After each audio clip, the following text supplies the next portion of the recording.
ओम श्री साई नाथाय नमः। अध्याय 10। श्री साई बाबा का रहन सहन, शयन पट्टिया, शिरडी में निवास, उनके उपदेश, उनकी विल्यशीलता, नानावली, सुगम पथ।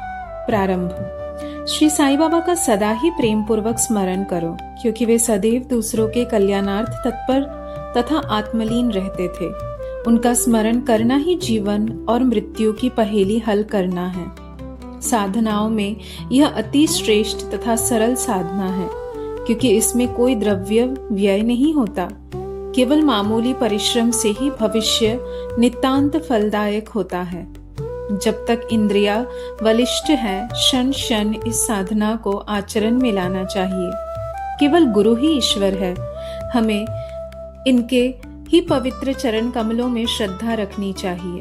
वे तो हर इंसान के भाग्य विधाता और प्रेममय प्रभु हैं। जो अनन्य भाव से उनकी सेवा करेंगे, वे भवसागर से निश्चय ही मुक्ति को प्राप्त होंगे। न्याय अथवा मीमांसा या दर्शन शास्त्र पढ़ने की भी कोई आवश्यकता नहीं है। जिस प्रकार नदी या समुद्र पार करते समय नाविक पर विश्वास रखते हैं, उसी प्रकार के विश्वास हमें भवसागर से पार होने के लिए सद्गुरु पर करना चाहिए। सद्गुरु तो केवल भक्तों के भक्ति भाव की ओर ही देखकर उन्हें ज्ञान और परमानंद की प्राप्ति करा देते हैं। गत अध्याय में बाबा की भिक्षावृत्ति, भक्तों के अनुभव तथा अन्य विषयों का वर्णन किया गया है। अब पाठकगण सुने कि श्री साईं बाबा किस प्रकार रहते, शयन करते और शिक्षा प्रदान करते थे। बाबा का विचित्र विस्तर। पहले हम यह देखेंगे कि बाबा किस प्रकार शयन करते थे। श्री नाना साहेब डेंगले एक 4 हाथ लंबा और 1 हथेली चौड़ा लकड़ी का तख्ता श्री साईं बाबा के शयन हेतु लाए। तख्ता कहीं नीचे रखकर उस पर सोते, ऐसा न कर बाबा ने पुरानी चिंदियों से मस्जिद की बल्ली से उसे झूले के समान बांधकर उस पर शयन करना प्रारंभ कर दिया। चिंदियों के बिल्कुल पतली और कमजोर होने के कारण लोगों को उसका झूला बनाना एक पहेली सा बन गया। चिंदिया तो केवल तख्ते का भी भार सहन नहीं कर सकती थी, फिर वे बाबा के शरीर का भार किस प्रकार सहन कर सकेगी। जिस प्रकार भी हो, यह तो राम ही जाने, परंतु यह तो बाबा की एक लीला थी, जो फटी चिंदिया, तख्ते तथा बाबा का भार संभाल रही थी। बाबा को तख्ते पर बैठे या शयन करते हुए देखना देवताओं को भी दुर्लभ दृश्य था। सब आश्चर्यचकित थे कि बाबा किस प्रकार तख्ते पर चढ़ते होंगे और किस प्रकार नीचे उतरते होंगे। कौतूहलवश लोग इस रहस्य उद्घाटन के हेतु दृष्टि लगाए रहते थे, परंतु यह समझने में कोई भी सफल न हो सका और इस रहस्य को जानने के लिए भीड़ उत्तरोत्तर बढ़ने लगी। इस कारण बाबा ने एक दिन तख्ता तोड़कर बाहर फेंक दिया। यद्यपि बाबा को अष्ट सिद्धियां प्राप्त थी, परंतु उन्होंने कभी भी उनका प्रयोग नहीं किया और ना कभी उनकी इच्छा ही हुई। वे तो स्वतः ही स्वाभाविक रूप से पूर्णता प्राप्त होने के कारण उनके पास आ गई थी। ब्रह्म का सगुण अवतार। ब्रह्म दृष्टि से श्री साईं बाबा 3.5 हाथ लंबे एक सामान्य पुरुष थे। फिर भी प्रत्येक के हृदय में वे विराजमान थे। अंदर से वे आसक्ति रहित और स्थिर थे, परंतु बाहर से जन कल्याण के लिए सदैव चिंतित रहते थे। अंदर से संपूर्ण रूप से निस्वार्थी थे। भक्तों के निमित्त उनके हृदय में परम शांति विराजमान थी, परंतु बाहर से संसार में उलझे हुए दिखलाई पड़ते थे। वे कभी प्रेम दृष्टि से देखते तो कभी पत्थर मारते, कभी गालियां देते और कभी हृदय से लगाते थे। वे गंभीर, शांत और सहनशील थे। वे सदा दृढ़ और आत्मलीन रहते थे और अपने भक्तों का सदैव उचित ध्यान रखते थे। वे सदा एक आसन पर ही विराजमान थे। वे कभी यात्रा को नहीं निकले। उनका दंड एक छोटी सी लकड़ी थी, जिसे वे सदैव पास संभाल कर रखते थे। विचार शून्य होने के कारण वे शांत थे। उन्होंने कंचन और कीर्ति की कभी चिंता नहीं की तथा सदा ही भिक्षावृत्ति द्वारा निर्वाह करते रहे। उनका जीवन ही इस प्रकार का था। अल्लाह मालिक सदैव उनके होठों पर रहता था। उनका भक्तों पर विशेष और अटूट प्रेम था। वे आत्मज्ञान की खान और परम दिव्य स्वरूप थे। श्री साईं बाबा का दिव्य स्वरूप इस तरह का था। एक अपरिमित, अनंत, सत्य और अपरिवर्तनशील सिद्धांत, जिसके अंतर्गत यह सारा विश्व है, श्री साईं बाबा में आविर्भूत हुआ था। यह अमूल्य निधि केवल सत्वगुण संपन्न और भाग्यशाली भक्तों को ही प्राप्त हुई, जिन्होंने श्री साईं बाबा को केवल मनुष्य या सामान्य पुरुष समझा या समझते हैं, वे यथार्थ में अभागे थे या हैं। श्री साईं बाबा के माता पिता तथा उनकी जन्म तिथि का ठीक ठीक पता किसी को भी नहीं है, तो भी उनके शिरडी में निवास के द्वारा इसका अनुमान लगाया जा सकता है। जब पहले पहल बाबा शिरडी में आए थे तो उस समय उनकी आयु केवल 16 वर्ष की थी। वे शिरडी में 3 वर्ष तक रहने के बाद फिर कुछ समय के लिए अंतर्धान हो गए। कुछ काल के उपरांत वे औरंगाबाद के समीप निजाम स्टेट में प्रकट हुए और चांद पाटिल की बारात के साथ पुनः शिरडी पधारे। उस समय उनकी आयु 20 वर्ष की थी। उन्होंने लगातार 60 वर्षों तक शिरडी में निवास किया और सन 1918 में महासमाधि ग्रहण की। इन तथ्यों के आधार पर हम कह सकते हैं कि उनकी जन्म तिथि सन 1888 के लगभग थी। बाबा का ध्येय और उपदेश।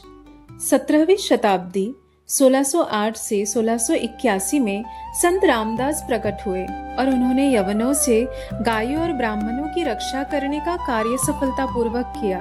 परंतु 2 शताब्दियों के व्यतीत हो जाने के बाद हिंदू और मुसलमानों में वैमनस्य बढ़ गया और इसे दूर करने के लिए श्री साईं बाबा प्रकट हुए। उनका सभी के लिए यही उपदेश था कि राम जो हिंदुओं का भगवान है और रहीम जो मुसलमानों का खुदा है, एक ही है और उनमें किंचित मात्र भी भेद नहीं है। फिर तुम उनके अनुयायी क्यों पृथक पृथक रहकर परस्पर झगड़ते हो? अज्ञानी बालकों, दोनों जातियां एकता का ध्येय प्राप्त करो। कलह और विवाद व्यर्थ है, इसीलिए ना झगड़ो और ना परस्पर प्राणघातक ही बनो। सदैव अपने हित तथा कल्याण का विचार करो। श्री हरि तुम्हारी रक्षा अवश्य करेंगे। योग, वैराग्य, तप, ज्ञान आदि ईश्वर के समीप पहुंचने के मार्ग हैं। तुम्हारी कोई कितनी ही निंदा क्यों ना करे, तुम उसका प्रतिकार न करो। यदि कोई शुभ कर्म करने की इच्छा है तो सदैव दूसरों की भलाई करो। संक्षेप में यही श्री साईं बाबा का उपदेश है कि उपयुक्त कथा अनुसार आचरण करने से भौतिक तथा आध्यात्मिक दोनों ही क्षेत्रों में तुम्हारी प्रगति होगी। सच्चिदानंद सद्गुरु श्री साईनाथ महाराज। गुरु तो अनेक है। कुछ गुरु ऐसे हैं जो द्वार द्वार हाथ में वीणा और करताल लिए अपनी धार्मिकता का प्रदर्शन करते फिरते हैं। वे शिष्यों के कानों में मंत्र फूंकते और उनकी संपत्ति का शोषण करते हैं। वे ईश्वर भक्ति तथा धार्मिकता का केवल ढोंग ही रचते हैं। वे वस्तुतः अपवित्र और अधार्मिक होते हैं। श्री साईं बाबा ने धार्मिक निष्ठा प्रदर्शित करने का विचार भी कभी मन में नहीं किया। दैहिक बुद्धि उन्हें किंचित मात्र भी छू न गई थी, परंतु उनमें भक्तों के लिए असीम प्रेम था। गुरु 2 प्रकार के होते हैं, पहला नियत और दूसरा अनियत। अनियत गुरु के आदेशों से अपने में उत्तम गुणों का विकास होता तथा चित्त की शुद्धि होकर विवेक की वृद्धि होती है। वे भक्ति पथ पर लगा देते हैं, परंतु नियत गुरु की संगति मात्र से द्वैत बुद्धि का हांस शीघ्र हो जाता है। गुरु और भी अनेक प्रकार के होते हैं जो भिन्न भिन्न प्रकार की सांसारिक शिक्षाएं प्रदान करते हैं। यथार्थ में जो हमें आत्मस्थित बनाकर इस भवसागर से पार उतार दे, वही सद्गुरु हैं। श्री साईं बाबा उसी कोटि के सद्गुरु थे। उनकी महानता अवर्णनीय है। जो भक्त बाबा के दर्शनार्थ आते, उनके प्रश्न करने के पूर्व ही बाबा उनके समस्त जीवन की त्रिकालिक घटनाओं का पूरा विवरण कह देते थे। वे कभी संशयग्रस्त नहीं हुए। देहधारी होकर भी उन्हें देह की किंचित मात्र आसक्ति न थी।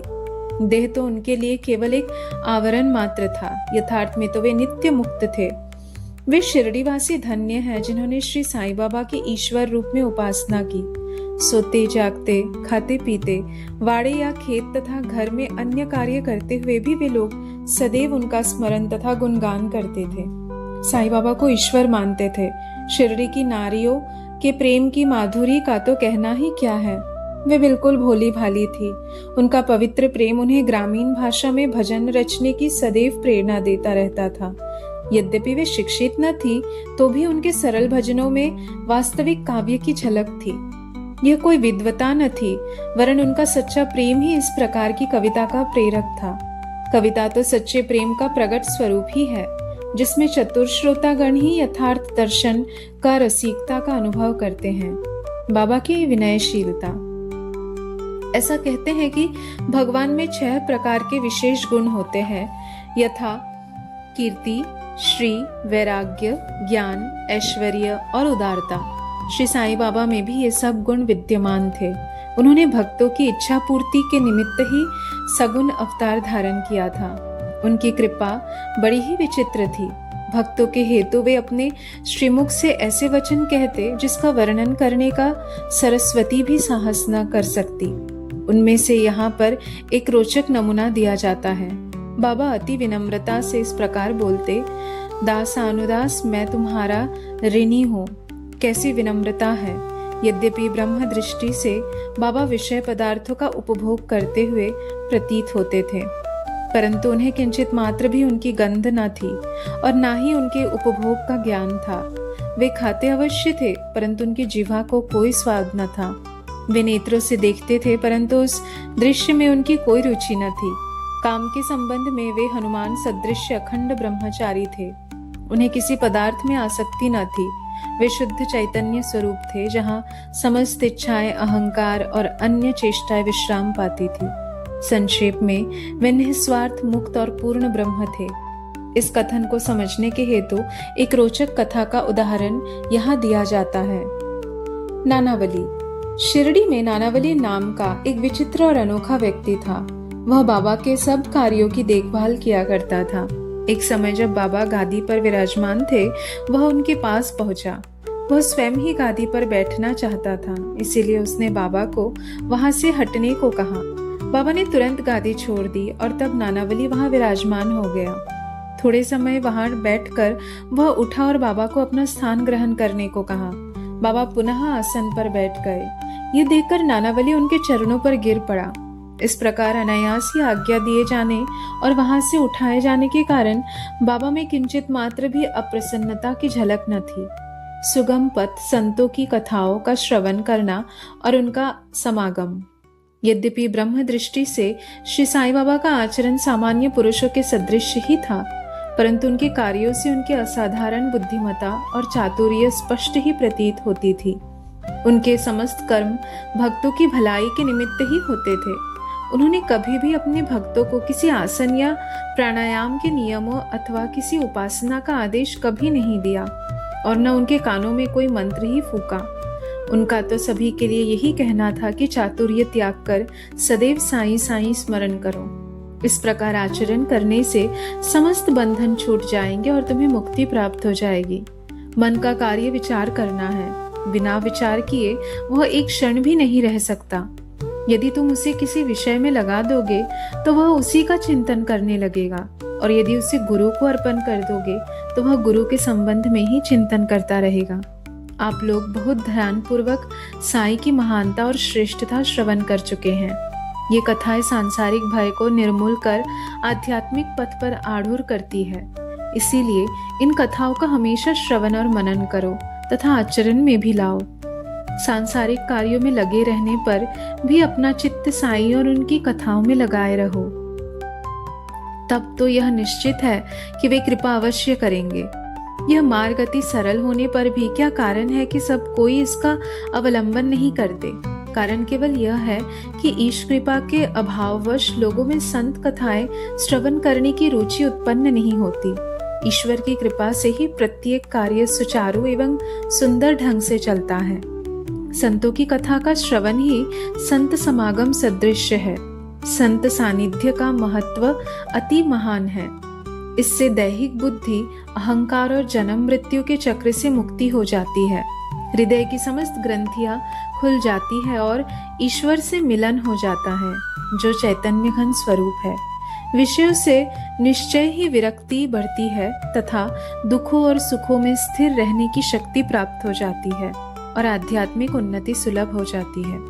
यदि तुम कोई साधन जैसे नाम स्मरण, पूजन या भक्ति इत्यादि नहीं करते, परंतु अनन्य भाव से केवल संतों की ही शरणागत हो जाओ, तो वे तुम्हें आसानी से भवसागर के पार उतार देंगे। इसी कार्य के निमित्त ही संत विश्व में प्रकट होते हैं।